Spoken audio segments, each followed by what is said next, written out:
সীমান্তে বাংলাদেশিদের দেখলেই গুলি করে ভারতীয় সীমান্তরক্ষী বাহিনী বিএসএফ। তবে এবার নিজেদের দেশের নাগরিককেই গুলি করেছে তারা। ভারতীয় সংবাদ মাধ্যম এনডিটিভির এক প্রতিবেদনে এ খবর জানানো হয়েছে। কিন্তু রক্তপিপাসু বিএসএফ এবার কেন নিজ দেশের নাগরিকদের বুকেই গুলি চালিয়ে বসলো? আসলেই কি ঘটেছে সীমান্তে? বিস্তারিত থাকছে প্রতিবেদনের বাকি অংশে।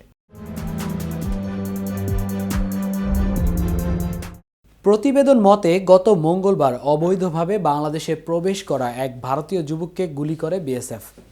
আক্তার জামাল রনি নামে ওই যুবক গত সোমবার একটি ধর্মীয় অনুষ্ঠানে যোগ দিতে বাংলাদেশে প্রবেশ করেন। পরদিন সীমান্ত পার হয়ে ভারতে প্রবেশের চেষ্টা করেছিলেন ওই যুবক। সেই সময় তাকে গুলি করে বিএসএফ। ত্রিপুরা ফ্রন্টিয়ারের মতে যুবকের সঙ্গে এক নারীও ছিলেন।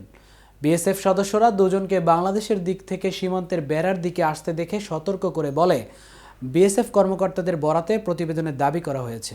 আরও বলা হয়েছে, বারবার সতর্ক করা সত্ত্বেও তারা বেড়া পার হওয়ার চেষ্টা করেন এবং বিএসএফ সদস্যের সঙ্গে সংঘাতে জড়ান। এমনকি তারা একজন নিরাপত্তারক্ষীর পিএজি বন্দুক কেড়ে নেওয়ারও চেষ্টা করেন। প্রতিবেদন মতে এক পর্যায়ে আত্মরক্ষার জন্য এবং স্ট্যান্ডার্ড অপারেটিং প্রসিডিওর মেনে এক বিএসএফ ওই দুইজনের দিকে একটি গুলি ছোড়েন। এতে যুবক আহত হয় আর ওই নারী পাশের গ্রামে পালিয়ে যেতে সক্ষম হয়। আহত যুবককে আগারতলার জিবিপি হাসপাতালে নিয়ে যাওয়া হয়। তিনি বর্তমানে সেখানেই চিকিৎসাধীন রয়েছেন। বাংলাদেশ সীমান্তে বহুদিন ধরে ধারাবাহিকভাবে বাংলাদেশিদের হত্যা করে আসছে বিএসএফ।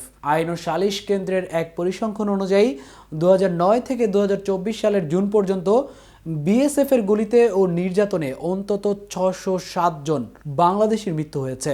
এদিকে নওগাঁর সাপাহার সীমান্ত থেকে সিরাজুল ইসলাম নামে এক বাংলাদেশিকে আটক করেছে বিএসএফ। বুধবার রাত 3টার দিকে উপজেলা আদাতলা সীমান্তের 44-1 এস পিলার ও ভারতের অভ্যন্তরে নাইরকুড়ি এলাকা থেকে বিএসএফ তাকে ধরে নিয়ে যায়। আটক সিরাজুল ইসলাম উপজেলার উত্তর পাতারি গ্রামের ওসমান আলীর ছেলে। আটকের বিষয়টি নিশ্চিত করে আটক সিরাজুলের স্ত্রী এজেলা খাতুন জানান, মঙ্গলবার রাতে স্থানীয় কয়েকজনের সঙ্গে তার স্বামী সিরাজুল ভারতে গিয়েছিলেন। এরপর সকালে সবাই ফিরে এলেও সিরাজুল আর ফিরে আসেননি। যারা ফিরে এসেছেন তাদের কাছে তার স্বামীর আটকের বিষয়টি নিশ্চিত হয়েছেন তিনি। স্থানীয়রা জানান, মঙ্গলবার দিবাগত রাতে কয়েকজন বাংলাদেশি সীমান্ত পেরিয়ে ভারত অভ্যন্তরে গরু আনতে যায়। রাত আনুমানিক 3টার দিকে গরু নিয়ে 44/1 এস পিলার এলাকা দিয়ে বাংলাদেশের অভ্যন্তরে প্রবেশের সময় ভারতের দক্ষিণ দিনাজপুর জেলার তপন থানার নাইরকুড়ি বিএসএফ ক্যাম্পের টহলরত জওয়ানরা তাদের ধাওয়া করে। এ সময় অন্যরা পালিয়ে আসলেও সিরাজুল ইসলামকে ভারতীয় সীমান্তরক্ষী বাহিনী বিএসএফ